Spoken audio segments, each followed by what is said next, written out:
What's up, guys? Tony G here with FB Game Changer. Today's training is has to do with prospecting. What is prospecting? It's looking for your next client. There's different ways you can do it. You can prospect on Facebook. You can prospect in person. You can prospect on LinkedIn. You know, have you ever been approached by somebody at the mall and they're trying to sell you something?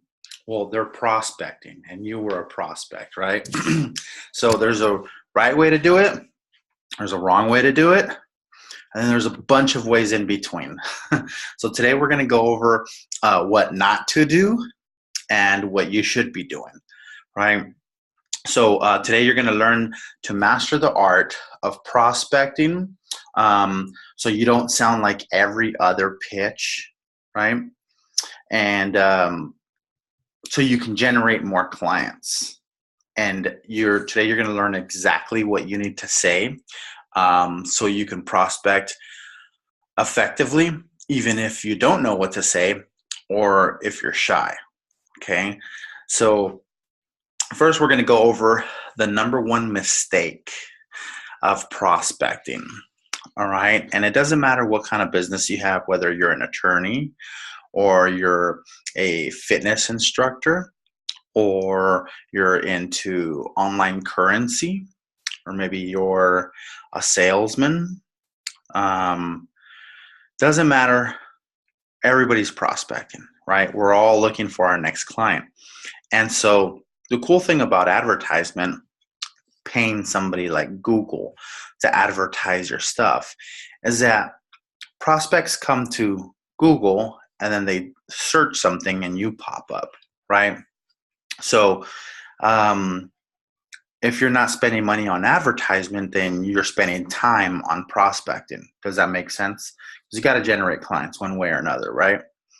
So we can't just rely on word of mouth all of our life, because then we don't really grow. We're like crossing our fingers hoping that the phone's gonna ring, and that's like watching a pot boil. Have you ever filled up a pot with water, put it on the stove, and wait for it to boil? Seems like it takes forever. And that's the feeling that you get when you rely on word of mouth. Seems like it takes forever to get your next client. Wouldn't you rather have more control of your next, like generating your next clients? So today's training is going to be really, really good. It's going to help you generate more leads, and that's going to help you turn those leads into clients, from prospects to clients. But today, mainly, we're going to go over prospecting, not so much closing. I'll give you some closing tips towards the end, but today is going to be proper prospecting, so you don't waste your time.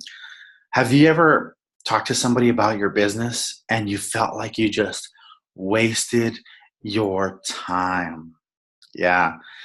In whether you went back and forth for days or hours. And sometimes the hours turn into days, right? But have you ever helped somebody and you're helping them because you want them to acquire your service, and at the end of the day they don't?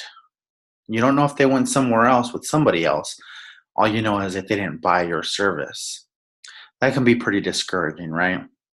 So sometimes we seem to put ourselves in front of the wrong prospects. And I'll tell you a story about this, okay? So the number one mistake is prospecting anyone and everyone that you can possibly prospect. And the only way, so the mistake is by prospecting just kind of anybody. So whoever's on your Facebook, you're hitting them up, your friends, your family, your neighbors, everybody and anybody, to see who's going to come on board, right? So that's one of the biggest mistakes that people make, especially business owners and salesmen, when it comes to generating their next client. If they're not spending money on advertisement, they're out there prospecting, right? Maybe you're hammering the phone. Maybe you're going door to door, knocking on businesses, business to business, or business to consumers, right? But you're prospecting. You're looking for the next. You're basically looking for your next client. So don't prospect just everybody and anybody. Use what I call sniper marketing. And if you are gonna just hit everybody, there is a strategic way to do it. It's called shotgun marketing. Strategic shotgun marketing. Now, if you've been following up with my coaching, you'll know the difference between sniper marketing and shotgun marketing. And for those of you that don't, I'm going to go over it like in a minute or two max. So sniper marketing, no, for shotgun marketing, let's go over that one first. It's kind of like what it sounds like. It's like you imagine if you have a shotgun and you shoot the wall.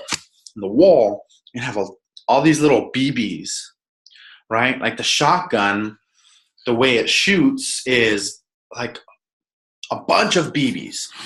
And on this wall, you're going to have holes, right? Not the whole thing, but a bunch of little holes. Well, it's like that saying that they say, you've heard it before, throw some shit at the wall and see what sticks, right? So that's shotgun marketing. When you're just putting it out there in the world and you're just waiting to see who gets hooked.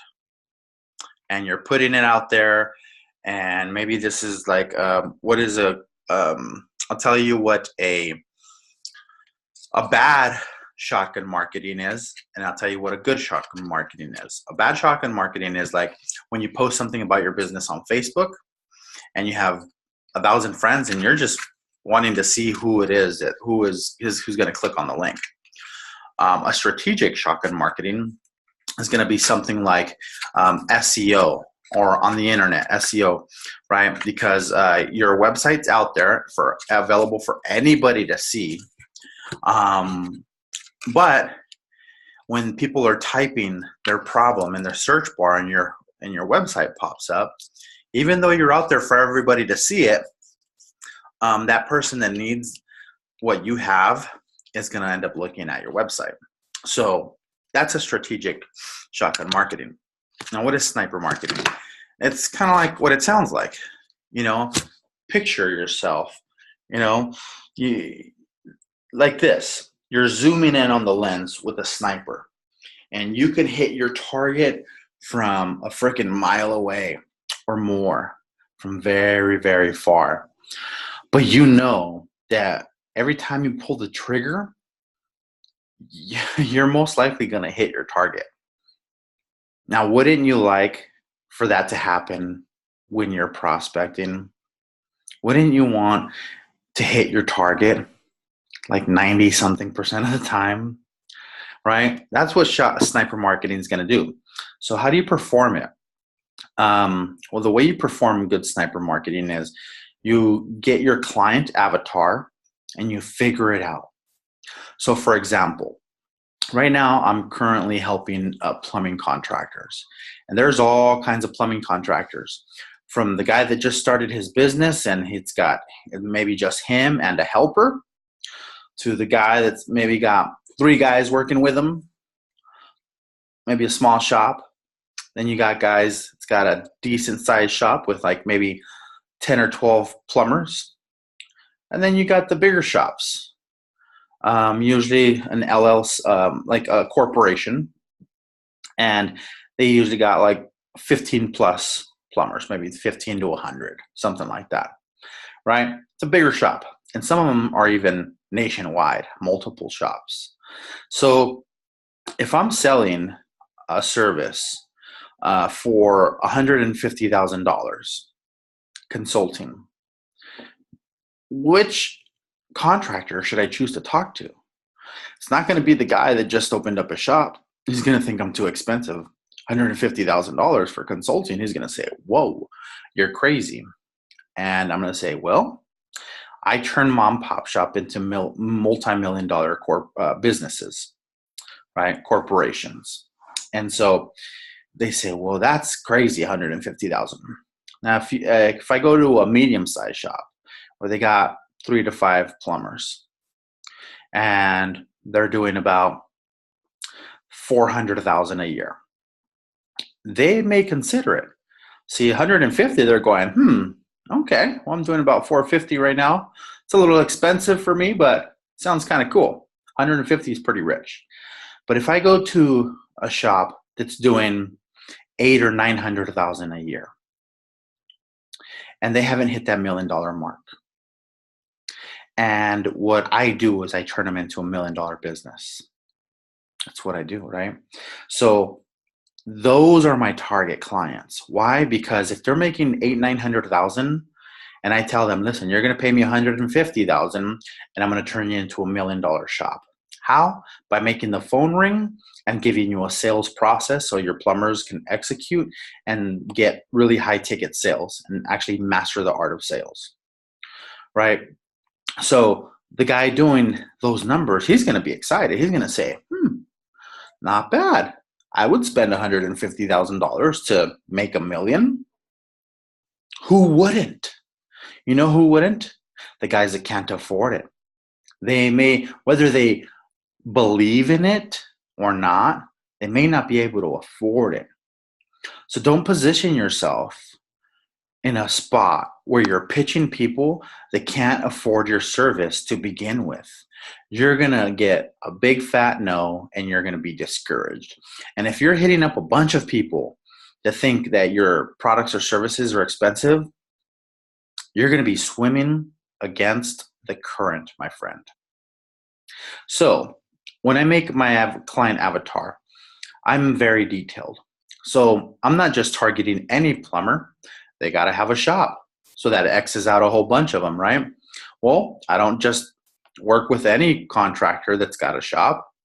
They got to be making at least $800,000, right? Plus. And now that X's out a lot more plumbers, right? So if I make a list, right? Say you start making a list. Start making a list, and it's only people that fit that category, nobody else. And you create that sniper so you can target them, and they're not gonna stress over $150,000 or whatever your price point is, right? So you want to fill out a client avatar sheet and write every single detail that you would know about your prospect, the way you want them to be, though. So if you're in the health and wellness industry, it has to be somebody that's actually interested in losing weight. Who's interested in losing weight? People at the gym. You can run around town trying to see who's trying to lose weight, or you can go straight to a gym. Everybody in there wants to lose weight. Now, they may not be able to afford you, but you know who the ballers are, right? So it takes talking to them and figuring out who they are and what they're up to. A bunch of soft questions, not pitching them, just friendly questions. Like, what do you do, bro? What do you do for a living? Like, I work here. This is what I do. What do you do, buddy? And you make a friendship. You don't have to pitch them right then and there. You can come back and pitch them another day. But if you ask him what he does, and he tells you, well, I own this business and I make 100, he's not going to say I make 150,000, but he's going to say I own this business and we're down the street, we have a location. Well, you may know that business, and you know, all right, that's a big business. He's gonna have some money. Or some people, they're going to tell you where, what they do, and you already know they can't afford your stuff. So don't waste your time. You want to help people, but you want to help people that are going to help you at the same time. Now, it is important for you to take on and help out some people in your community, but don't be the guy trying to help out everybody in the community, because you're never going to make it. Pick and choose who you want to help that can't afford you, if you want to donate some time. But when it comes to making sales and business is business, right? So it comes down to making sales. Bottom line. At the end of the month, your bills don't care about anything else but money. Nothing else but money. So bottom line for business owners, sales, baby, right? So don't just pitch anyone. Make a very detailed list of who your client avatar is. You want to know what kind of bars they hang out at, what kind of books they read, what kind of jobs they have, if they have, does this person, is he married typically? Do you want them to be married? Do you want them to have kids? Like I have a client that he targets married men with children. So he doesn't go after the guys that are single. He knows that his client avatar is a married man, middle-aged, has got a business, has got a couple of kids, and is overweight and wants to lose weight. That's his client avatar. Why is it that he has to have kids? Well, there's a state of mind that people are in when they have kids. And that's so wild, generally speaking, right? But they're committed. They're serious, right? So I'm not going to go on and on and on why my client targets these people. I hope you guys get the point. Shotgun marketing versus sniper marketing, and who your client avatar is, and why you should only target this client avatar. Now, don't get me wrong. You're going to have people that don't fit your client avatar. Like, if I get a contractor that doesn't make $800,000 and he's making $600,000, and he comes to me and he says, I want your service. How do I sign up? I'm not going to say, wait, do you make $800,000 a year at least? No. See, he already knows that my service is $150,000. Even though he makes $650,000, he wants it. And that's what you're going to have. So as you're performing your sniper marketing, right? And I do this because I like to use this analogy. See these little cracks in my fingers? As you're performing your sniper marketing, people are going to come to you. And even though they don't fit your client avatar, they're going to come into you and just let them fall right through the cracks. As you're focused, let them in. Don't leave money on the table. Let them in. If they want it, they can have it, service or products. But don't waste your time prospecting them. So they come to you ready, wanting, let them have your products or service. Focus, stay focused. Let them fall through those cracks, but stay focused on your client avatar, and you're going to get some yeses. Big time. So I'll tell you a story at the very end if we have time about how I changed my client avatar, and I went from charging consulting fees of $83 a month and $1,500 and maybe give them a discount sometimes. I started targeting a very specific niche, these plumbers, and I am charging $150,000 for consulting.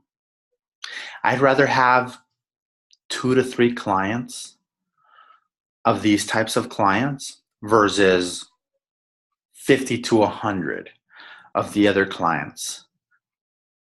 Why? Because, first of all, sometimes less is better. Would you guys trade 100 clients at $1,000 each for 2 clients of $5,000 each? It's up to you. Food for thought. What are you pitching? What are you selling?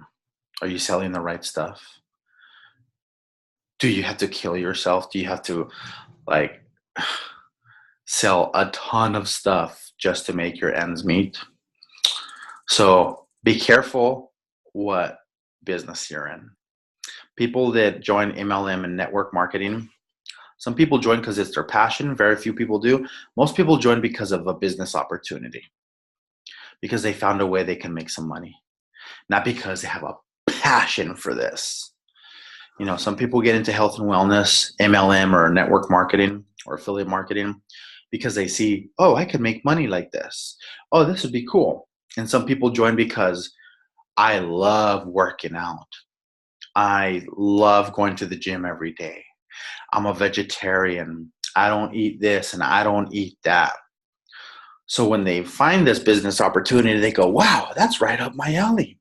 Those people succeed the most. So make sure you're following your passion when you're pursuing your dreams and you're making your choice as to what you're going to sell for the rest of your life.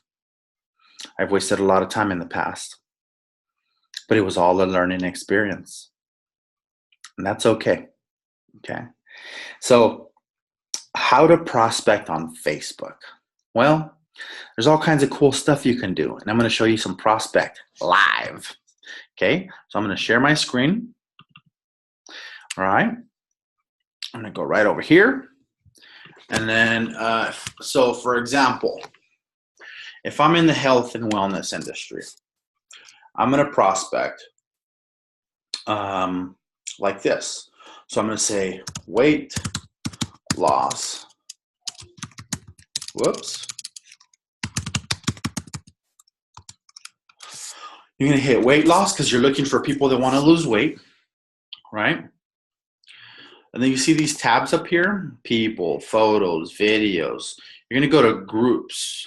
Now I know what you're thinking. Yeah, those groups, they have, see like this one here, 23,000 people, 10 posts plus a day, right? And you would think like they're good groups, but it's just a bunch of people spamming them, right? So like, let's go in here real quick. Some of them you can't see because they're private. And this is one of them. Right, so you're going to have groups with a bunch of spam, and you're going to have groups that are more intimate. Here's an intimate group, type 2 diabetes. You're not going to find much spam in here. I'll prove it to you. I already know this group. I'm obviously a member. It's a closed group. Okay. Roll call, Sundays, November 5th, morning fasting reading. Look at this, 15 likes, 30-something comments. Right? Anyone in the group diagnosed with fatty liver disease or IBS? See, there is no people just in here spamming, right? This is an intimate group. Look at this, 410 likes, right? That's actually their pinned post. But I mean, if you scroll down, you know, you have people posting intimate things in here. She only got 2 likes, but she got a lot of comments. 9 likes, right? Some wisdom here. There's no spam though. So this is considered an intimate group, right? This is the kind of group that you want to go in here and just kind of like give a tip. It's like the best workout tips for people with diabetes, and talk about working out. That's a good way to do it. So stay away from the groups that are all spammy. Right now, if you want to prospect in person, here's what you can do. Weight loss.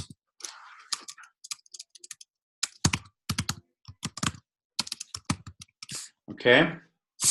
So you can find events, right? So up again at these tabs, you would click on events. See this? 4-week online. Okay, that's online. Look, there's a winter challenge, right? Let the skinny be guinea. Weight loss event. Some of these events are online and some of them are in person, right? But in here, you're going to find people like, look at this. This is November 3rd at November 4th at 3 p.m. Whetstone Wine Bar. I think it's funny they're meeting at a wine bar, but whatever. And I actually have some friends that are going to go, like Yochi and apparently 2 other friends, right? So let's just click on this. So if I click on this, I'm going to see, oh, that already passed, right? Perfect. So I'm going to see who went, who was interested.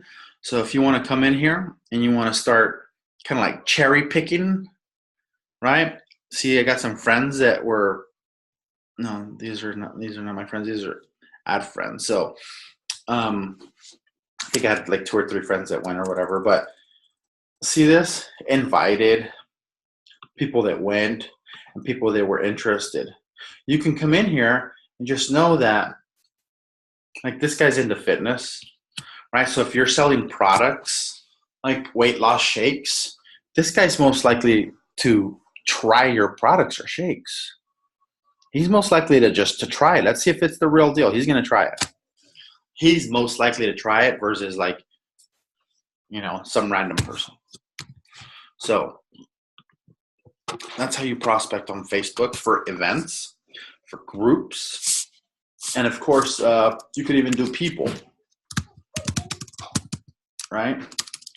So watch this. We're gonna hit weight loss. We're gonna hit people. So you're probably gonna find like authority figures, like a weight loss coach. Here you go. So this weight loss coach, we have one mutual friend. Well, this weight loss coach is probably gonna have a following, right? So let's see here. Let's just click on him. Okay. World coaching. Cool. So look, Yochi's his friend. We have a mutual friend. So anyways, this guy's going to have a following, right? So you could see who's interested in weight loss products. All these people right here that liked this, they liked it for a reason. What's he talking about? Smooth fruit from the Tumaco region, Colombia. So dark chocolate lovers, Trader Joe's, right? So it's like probably healthy chocolate, right? And you're gonna have all kinds of stuff. Obviously, I don't know this guy, right? You're awesome. But if we can find out, there we go, working out. I don't know why my screen's acting like this, but look, six people. These people are interested in weight loss, right? So they're obviously watching his videos because they're interested in losing weight and they're probably learning some of his skills. You can start adding friends. So you want to add 15 friends in the morning, 15 friends at night. Who? The right friends. Who? The people that want to lose weight. So some stuff like this won't work for all businesses. And I'll give you an example. An attorney. Where's an attorney supposed to go? What groups is he supposed to go to? What events is he supposed to go to, or she? Well, first of all, you can make your own group and name it something like, you know, if you're a divorce attorney, and you can say something like helping divorced fathers get through it.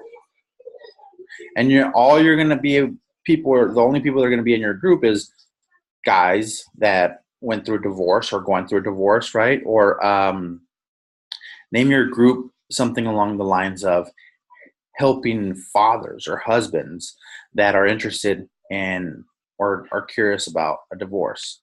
And those guys typically don't want to join a group, right?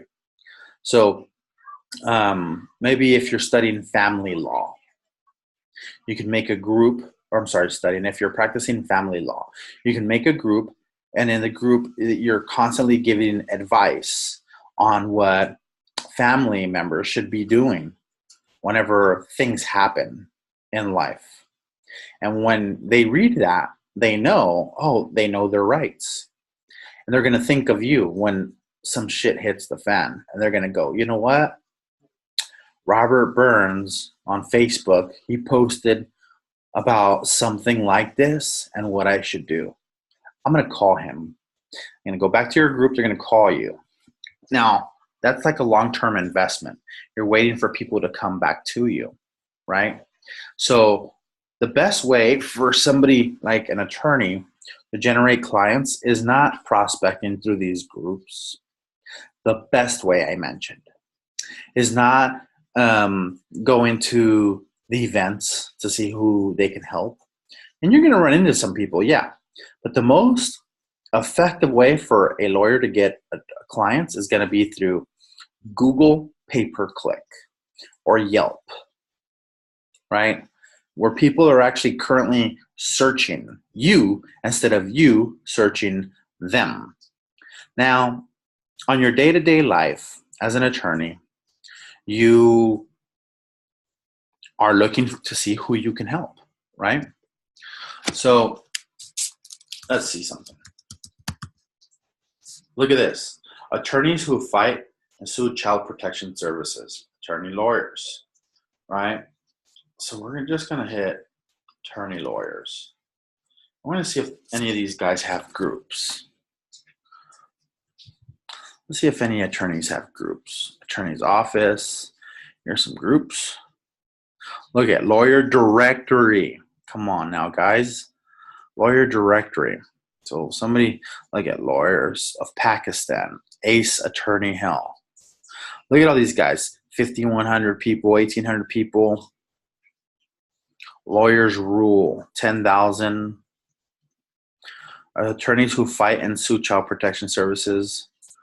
You can join all these groups, right? But you're going to just be battling in here with a bunch of other lawyers. So you can make your own group, kind of like this person did, you know, talking about child protection services.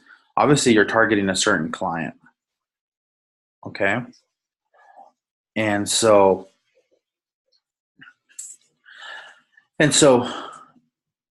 Google is going to bring those people straight to you.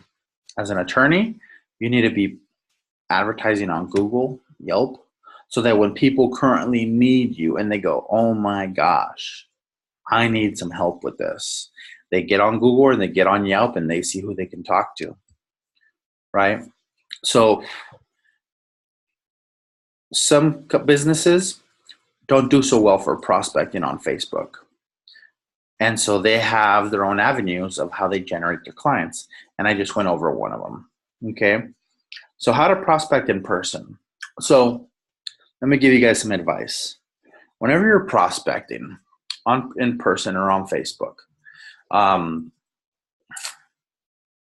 what you want to do is ask the right questions to see if they're even eligible to hire you, because sometimes they're not eligible. They can't afford you, right? So, if you're an attorney, you want to ask what they're doing for a living, how long they've been doing that. You get an idea of their financial stability, and ask them for their budget. What were you looking to spend for an attorney? They're expensive. That way, you know if they're even in your ballpark. As a weight and like health and wellness individual, let me do this. As a health and wellness individual or health and wellness coach, fitness coach, you want to ask the right questions, like, do you plan on losing weight? So, it's easier to sell people your products and services that are already in the state of mind and are already looking for your services or products. For example, convincing somebody to lose weight is hard. You got to convince them to lose weight and then become a member of your services or buy your products. That's going to be tough. But if you're talking to somebody that's already trying to lose weight, you don't have to convince them. They're looking for solutions to see how they can lose weight faster. So now that's where the good questions come in. Like, how much weight do you want to lose? What have you tried in the past? Why didn't it work? When they tell you why it didn't work, it's like 99% of the time it's them. Self-discipline, right? Sometimes they come up with excuses, but at the end of the day, it all comes back to, oh, it's because you didn't continue, or you didn't stick to the diet, or you gave up on the exercise, or you got too busy, or you didn't have enough time. You get it. So it's all about asking the right questions, and you ask them, well, why didn't it succeed last time? Well, I didn't have time. So you have to make time. They're going to say, yeah, I got to make some time. When you would ask them, well, what works better for you? The mornings or the evenings?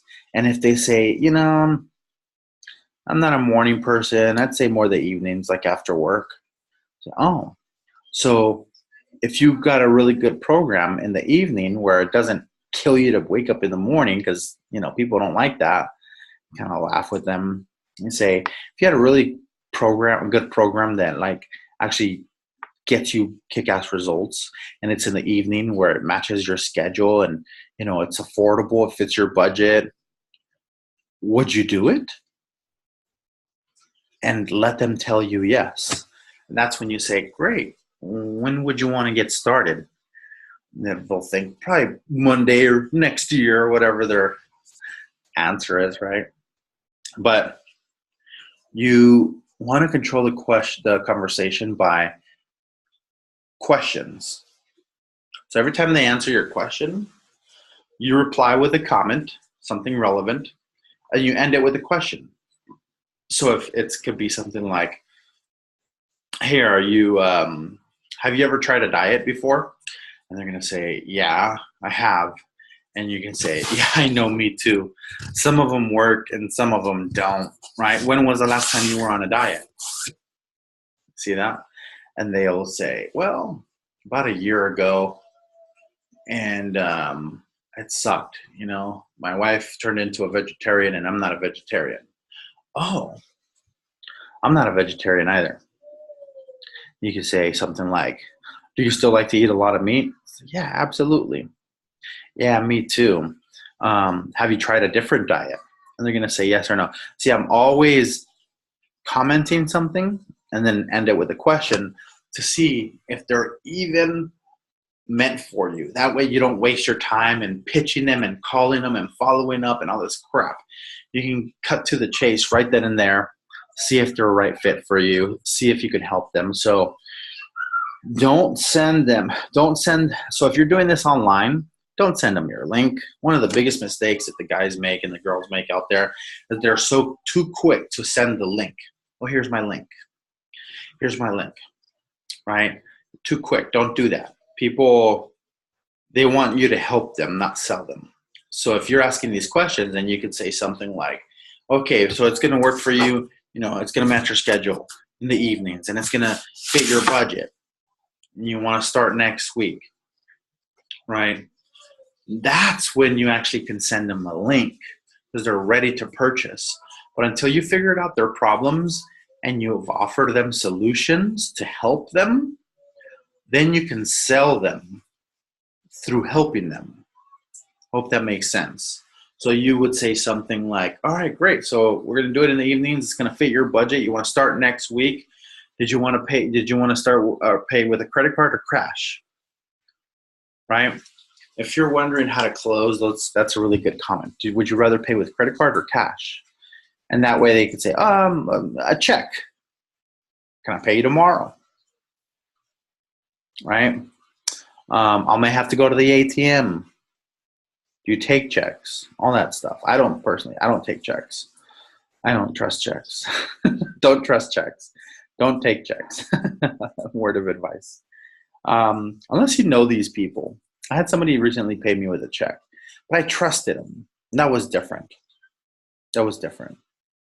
If these people are random and you don't see them regularly and you don't know where they live and things like that or where they stay, what part of town, don't trust a check. So that's how you prospect in person. So let's say you're at a business mixer. How do you prospect? Well, by asking the right questions. And it doesn't always have to do with business. So start off with questions that has to do with personal stuff to break the ice. Once you break the ice, then you start popping off with business questions like, have you ever been on a diet? Or, to make it even like less robotish, sound like a robot or a salesperson, you can say, man, I just ended this diet and I don't feel like it did me too well. And I followed through with everything, but some are good and some are not meant for your body, the science of your body. I need more protein. So I'm going to try this other type of diet with high protein, low carbs. Have you ever tried a diet like that? What works for you? Now you got them thinking, what diet works for me? Because people don't realize out there that there's different diets for different body types, and the science of your body is, my diet's not going to be the same as my neighbor's diet.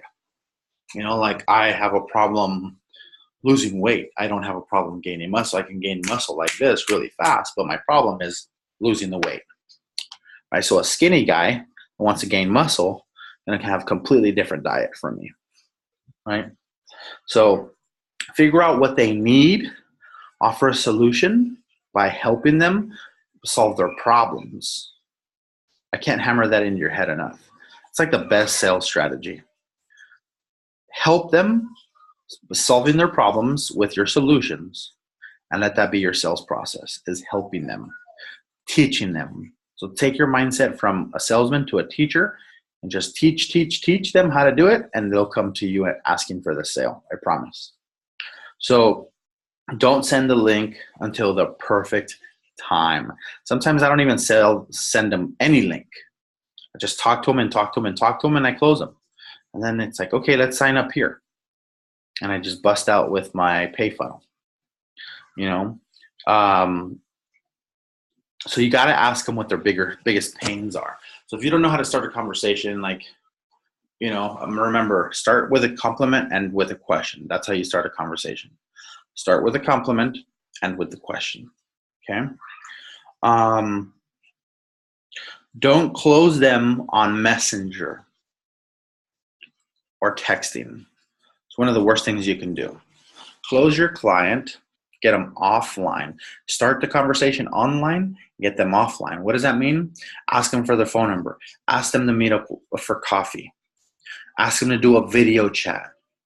And when it's time to close, you're going to close 3 different ways. In person, on the phone, or on video conference call, like Skype or Zoom, like this right now where you're on Zoom. If you're on here and you're my coaching client, it was either I did not close the deal with you via Messenger or even just a phone call. It had to be either in person or on a video conference.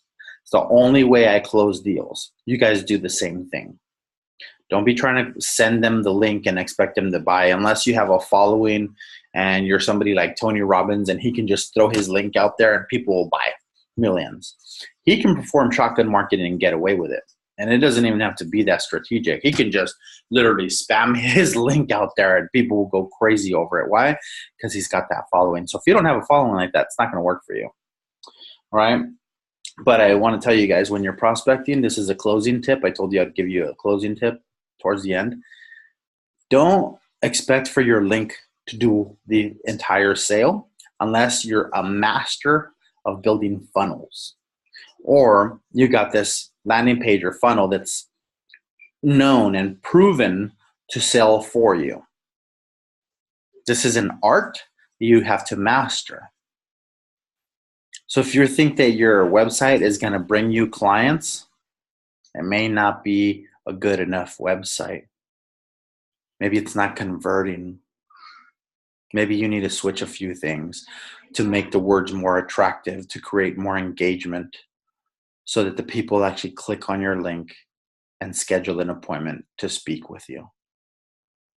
Okay, don't do it. Don't send the link too early. Don't try to close them over the phone. I notice a lot of businesses are still on the phone, and that's fine. That's good. That's traditional, but there's a better way, right? You want to get to the store down the street, you can walk, but there's a better way. There's a faster way, more efficient, takes less energy, and it's easier for you. So take this advice and run with it. My name's Tony G. It's been great teaching you guys the art of prospecting. I tell you how to prospect on Facebook, and I tell you how to prospect in person. You can also use this strategy for LinkedIn. It'll work virtually anywhere, as long as you do it the right way. If you have any questions, this video is inside the group coaching, FB Game Changers, Facebook Marketing. If you have any questions about this, post your questions on the post where you clicked on this video. Post your questions right there, and I will answer your question as soon as possible. I promise. My name's Tony G with FB Game Changer, and I hope you guys have a great Sunday. I don't normally do training on Sunday. I do them on Fridays, but I had an emergency this Friday, so I told you guys I'd make it up on Sunday. And unfortunately, nobody was able to show up, even though some people asked me for Sunday. That's okay. Here's the replay. Watch it over again if you need to. Ask any questions if you have to. I'm here for you. Peace.